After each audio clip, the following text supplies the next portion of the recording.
The injury situation for the Detroit Red Wings continues to get crazier as head coach Todd McLellan gives multiple updates on injury timelines and the health status of John Gibson and captain Dylan Larkin. But not only that, with a crucial month here and a crucial stretch of games ahead, the depth of this team has come up big. And we're going to break down exactly what that means for this squad moving forward. And we're going to break it all down in this episode of Red Wings Digest. But before we get into all of that, a quick reminder to hit that subscribe button. We've noticed that still over 90% of you guys who watch these videos on a regular basis are not subscribed to the channel. So if you want to stay up to date with everything that's happening with your Red Wings, go down below, hit that free subscribe button. If you're on Facebook, hit that free follow button. And again, you get to stay up to date with everything that's happening with this team as they inch closer and closer to a Stanley Cup playoff berth for the first time in a decade. But let's get right into it, guys. There's a lot to get to, and obviously we're going to start with some updates, and we're going to get to some injury timelines and injury updates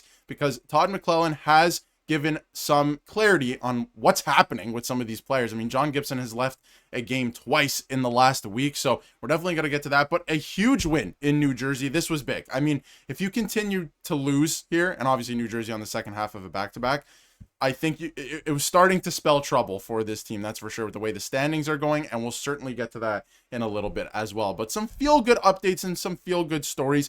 Dominik Shine scoring his first NHL goal in this one. He said there's a ton of guys like me who work their ass off in the AHL to do whatever it takes, and it just feels really good. And so far in the NHL this year, 5 games played, he has obviously only 1 point, and it is the 1 goal that he scored yesterday, his first NHL goal. So again, a feel-good story for him in terms of, coming in on the 4th line. He's worked so hard, as the captain of the Grand Rapids Griffins. So he finally gets into some games here, and he is, it's paid off. It's definitely paid off. So I thought that was really cool in yesterday's game that he, got to get on the board there, and he spoke out about it too. He said, I just want to leave my mark, be a hardworking guy, and someone people respect. I mean, hard to argue with that, man. That is class. That is class. So really cool stuff there. Scores his first NHL goal in that one, and it helps propel the Red Wings to a 3-0 win, which boy, oh boy, did they need, because that goal differential was not looking good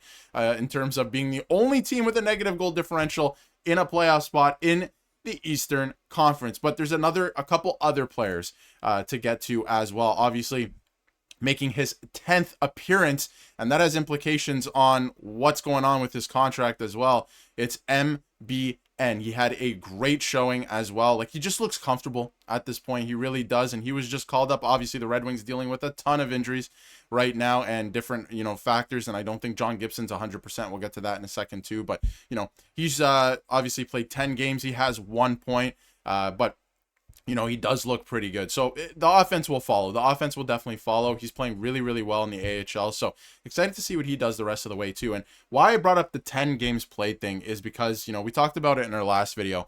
By him playing that 10th game this year, they burn a year of his ELC. So, barely played. He's only played, gotten to 10 appearances, and you lose a year of his contract. Now, you could argue maybe they should have put somebody else in the lineup. I mean, they called up John Leonard as well. But at the same time, reward the guy who's playing very well. And yeah, you burn a year off his ELC, but at the end of the day, is he going to be making $12 million when he signs his next contract? No. So you're fine. You're fine. You got a ton of cap space. I mean, look how much cap space this team has.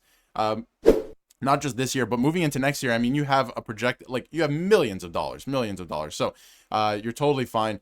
And this team will be able to re-sign him when the time comes, I should reiterate. So, yeah, lots to get to still from Justin Faulk, the newly acquired Detroit Red Wing. And stay tuned, guys. We're going to get to some injury updates in a second as well. Justin Faulk looked great in that game. I saw a lot of Red Wings fans on Twitter taking back what they said about the trade, that they didn't like it. They were like, never mind, now that I see him in the lineup. Never mind, he looks great, and he did. He had a breakaway. Great glove save by Jacob Markstrom. But he said it's exciting. It's a good group. He's excited to be here, ready to get rolling. And he's going to take a lot of pressure off Mo Seider as well, which I'm very excited for in terms of, playing time. Because Justin Faulk was playing 23 minutes on average a night with somewhere in that area with the St. Louis Blues. So he's going to be able to take a lot of the matchups away from Mo Seider as well. Not all of them. Mo Seider, who looked great in that game as well, is going to be taking a lot of them, but he's going to, ease up his playing time a little bit, which will make him more effective. At least that's the hope. But anyway, John Gibson, let's get to it. Dylan Larkin, both out with injuries. John Gibson leaves his second game in a week, which is obviously not great. And it's the same situation that happened last week. He took a shot and I guess he was uncomfortable. We'll get into what Todd McLellan said in a second. Fans are upset about this. You can see it down below here. John Gibson leaves the game early for the Detroit Red Wings again. He said something to Ben Sherratt after Meyer made contact with him. If anyone touches John Gibson again, I need someone on the Red Wings to get a game misconduct. He's too important to this team. That was a sentiment yesterday. Like, oh my God, he left another game. This is horrible. Like, what does this mean? Obviously, he came back in pretty short order the last time. He only missed a game.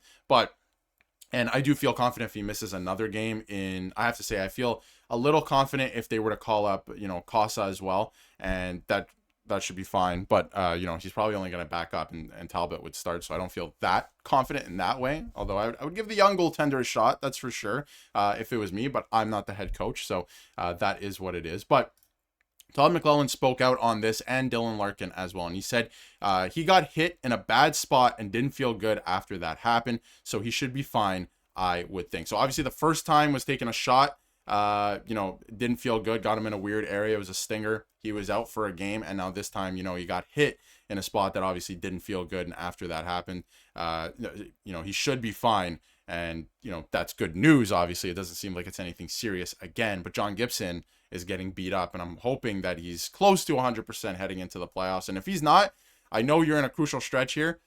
If he feels that bad and it's going to, affect his play in the playoffs, I'm not saying to shut him down, but give him a second to recoup here and make sure he's feeling good so he doesn't get re-injured or injure something else. So there's that. Also, want to get into an update on Dylan Larkin as well. So he's not technically day-to-day per se in terms of how they label things on the injury report. They are taking it day by day. So it doesn't sound like it's going to be anything long-term, but I wouldn't say he's going to be in the back in the lineup right away in their next game. They are taking it day by day. So hopefully he's back soon. That did look like a tough injury. I mean, a lot of people thought his season was over, just the way it looked, right? Like that, you never want to see a knee bend that way. So hopefully he's back soon. We don't know exactly when that's going to be, but they are taking it day by day. And Todd McLellan did speak out and say that he was feeling a lot better yesterday.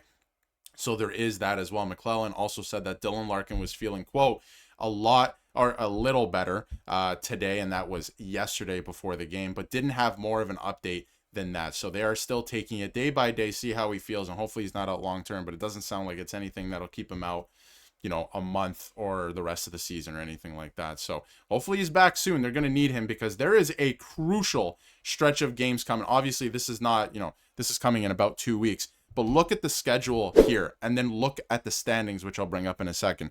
You got Calgary, that's whatever. But then you go through a stretch of games where you're playing Montreal, who you're actively battling in a playoff spot for, in the playoff race, first of all, just to make the playoffs. Same with the Boston Bruins right after that. Same with the Ottawa Senators, although we don't know what they're going to look like in terms of how far back they are at that point on March 24th. Same with the Buffalo Sabres, who now, at the time of making this video, are first in the Atlantic Division. What universe do we live in? It's absolutely insane. I cannot believe what I'm witnessing this season, but you can see this in terms of the playoff race. Those are two teams in Montreal and Boston that are right there, and obviously with the Red Wings win yesterday, propels them to the third spot in the Atlantic Division. And remember how I said you have to stay in a divisional playoff spot to avoid the Tampa Bay Lightning or the Carolina Hurricanes in the first round? Well, guess what? The Buffalo Sabres are saying we're going to win that division now, and as it currently stands, even though the Red Wings are in a divisional playoff spot, if the playoffs started today, they would be playing the Tampa Bay Lightning anyway. And still, and I will reiterate this almost every video because they got to figure it out internally, the Red Wings are the only team in the Eastern Conference to have a negative goal differential even this morning. Now, granted, it's a lot less this morning, but they need to figure that out. So the playoff picture is not going to stay the same. It's going to continue to change. It's ever changing. Who knows who's going to win the division at this point? Anything can happen. There's still a lot of games left in the season, but that's a crucial stretch of games coming up for this team. That's how you currently line up without Dylan Larkin. Very, I don't want to say weak up the middle, but I mean, I'm sure I'll see a lot of comments like that. It's not very strong, I'll say that. And that's why we were talking about on the channel how go out and get Justin Faulk at the trade deadline, but probably go out and get a center as well.